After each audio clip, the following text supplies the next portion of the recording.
आज रिजवान का अंतिम दिन है, तो इस पर कुछ जीत चर्चा हो कर जाए। इस पर कुछ चर्चा हो जाए, सबकी राय हो तो।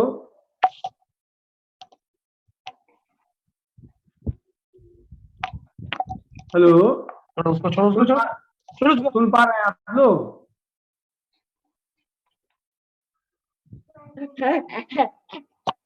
रुको। हाँ,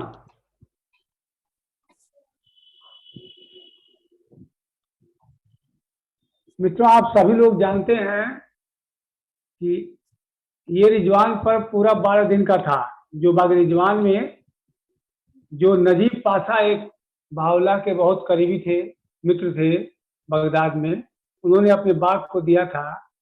माने बगदाद और कुस्तुनतुनिया के बीच में एक स्टे था ये 12 दिन का। और बहाउल्लाह जो सर महान अवतार इस युग के लिए अपने आप को वहीं घोषित किए थे। जिस समय उस दिन आप लोग सुने थे, जिस दिन बहाउल्लाह चले वहां से, उस दिन अमीर गरीब स्त्री पुरुष बच्चे सब के सब लोग कितने उदास थे। लेकिन उस दिन बहाउल्लाह एक खास बात थी कि बहाउल्लाह बहुत आनंद में और अपनी सबसे ऊंची वाली टोपी लगा के निकले थे। ठीक है ना, ताज।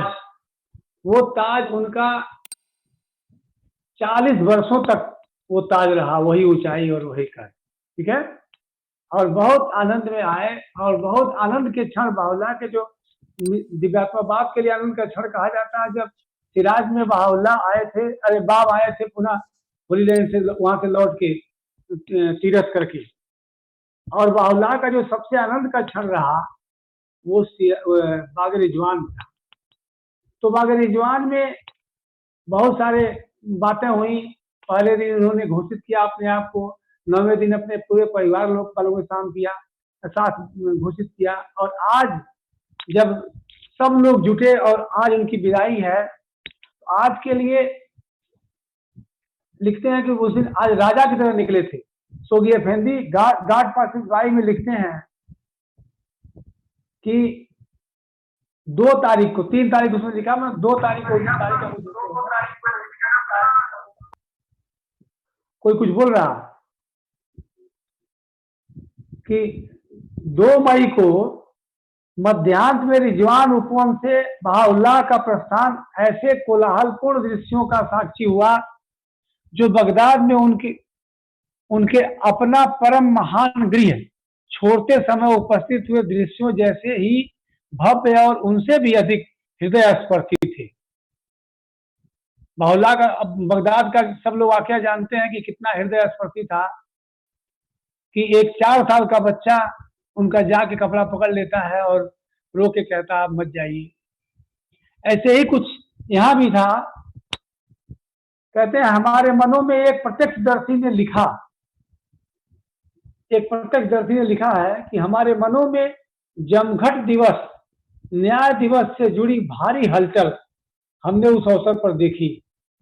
श्रद्धालु तथा अश्रद्धालु समान रूप से सिसकियां भरकर और फूट फूट कर रोए। एकत्रित प्रमुख तथा विशिष्ट जन विस्मयाभिभूत थे। भावनाएं इतनी गहराइयों तक उद्वेलित हुई जिनका वर्णन संभव नहीं। कोई दर्शक उनके प्रभाव से अछूता नहीं रहा जिसमें उनकी विदाई हो रही थी।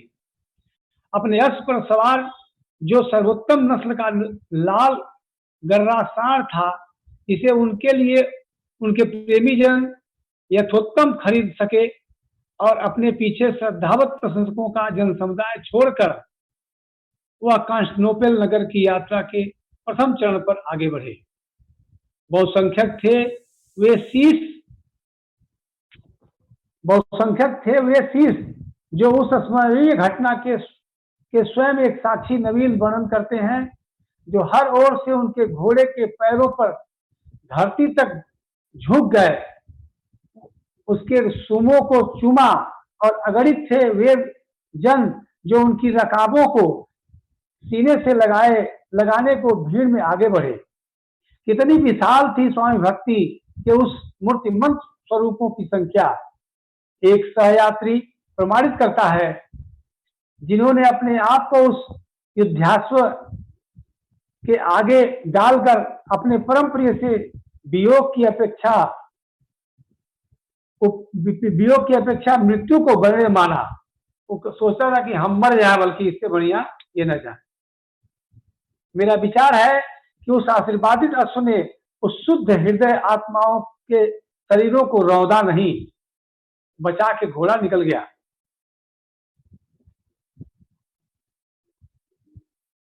वही माने बावला कहते हैं ईश्वर तो था, वही तो था, बावला स्वयं घोषित करते हैं, जिसने मुझे इस प्रकार की महिमा से मंडित कर नगर से बाहर जाने के योग्य बनाया।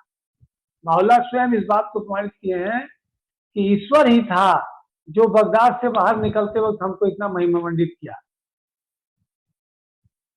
जिसे खंडन कर्ताओं द्वारा द्रोही जनों के अतिरिक्त कोई व्यक्ति स्वीकार करने से नहीं रह सका।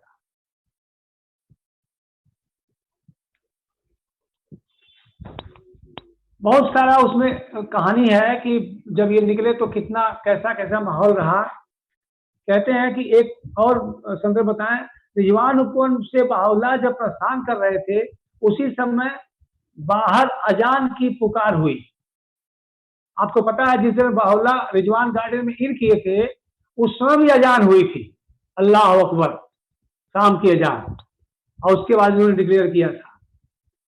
अजान की पुकार हुई और अल्लाह अकबर मन ईश्वर महानतम है, सब जिन्होंने उनके आगमन पर उनका स्वागत किया था पुनः सारे क्षेत्र में गूंज उठे। उनके घोड़े के साथ साथ गैर अनुयायियों सहित बहुत से लोगों ने पैदल चलकर उनको अपनी अंतिम श्रद्धांजलि दी। शेख अब्दुल हमीद नाम का एक व्यक्ति था जिसे बहाउल्लाह से अतिशय प्रेम था। वह मुसलमान था और सदा मुसलमान ही रहा, लेकिन बहाउल्लाह के प्रति उसकी भक्ति का और छोर न था। सम्मान के प्रतीक स्वरूप वह बगदाद के बाहर उनके घोड़े के आगे आगे करीब 10 मील दौड़ता हुआ रक्षार्थ उनके साथ गया। उसका एक पुत्र शेख मोहम्मद अरब बहाई बना और कुछ वर्षों बाद पैदल चलकर अक्का गया, जहां उसने बहाउल्लाह का आशीष प्राप्त किया। इसके बाद वह फारस चला गया और शिक्षक के रूप में उसने प्रभु धर्म की सेवा की। तो मित्रों, ये था उस दिन का इनका निकलने वाला। उसके बाद बहाउल्लाह कहाँ गए? कांस्टेंटिनोपल। इसमें बहुत सारी घटनाएं हैं कि जो शेयर किया जाए। जो कहते हैं कि सोगी अफेंदी एक बार वर्णन करते हैं कि वो जो यात्रा में कितने लोग थे और कैसी यात्रा थी। लिखे हैं 50 खच्चरों अधिकारी सहित 10 सैनिकों के एक घुड़सवार रक्षक दल और 7 जोड़े हौदों से युक्त, जिनमें प्रत्येक जोड़े पर 4 छत्र लगे थे, एक काफिला तैयार हुआ और वह सुगम पहाड़ों के साथ, पड़ावों के साथ और 110 दिनों के अंतराल में अत्यधिक अधित्यक्ताओं को पार करता, संकीर्ण मार्गों, वनों, घाटियों, चरागाहों से युक्त पूर्वी अनातोलिया के सुरम्य दिशावली से होता हुआ काला सागर स्थित तामसुल बंदरगाह की ओर धीरे धीरे बढ़ा। कभी घोड़े की पीठ पर तो कभी अपने उपयोग के लिए आरक्षित हौदे में विश्राम करते हुए, जिसे उनके सहचर प्राय घेर कर अधिकांशतः पैदल चल रहे थे। बसंत की उस राह में उत्तर दिशा की यात्रा करते समय नामिक पाशा के लिखित आदेश के प्रभाव से बलियों,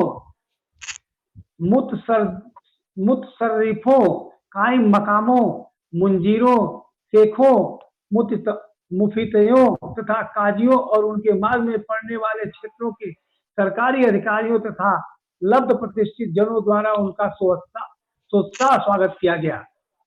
कारकुक में, इरबिल में, गोसुल में, जहां तक 3 दिनों तक ठहरे, नसीबीन में, मारदीन में, दियार बाकर में, जहां 2 दिन तक पड़ाव किया गया। रिसाव में और अन्य गांव तथा नगरों में वह अपने आगमन से पहले ही उपस्थित प्रतिनिधि मंडलों से मिले।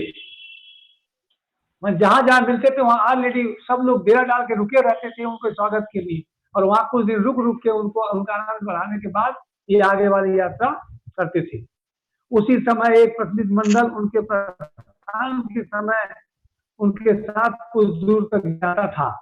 उनके सम्मान में कुछ स्थानों पर जिन आनंदोत्सवों का आयोजन हुआ, गांव वासी जो भोजन तैयार करके उनकी स्वीकृति के लिए लाए, उनकी सुख सुविधा के साधन जुटाने में उन्होंने बार बार जो चाव दिखलाया, उन्होंने उस श्रद्धा की याद ताजा कर दी, जिन्हें बगदाद वासियों ने अनेक अवसरों पर बताया।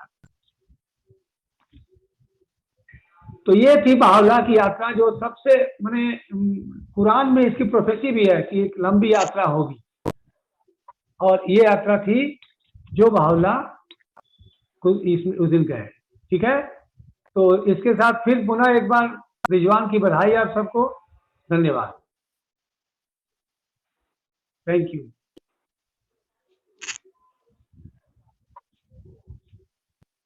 और कुछ तायरा बोलना है, बोलो।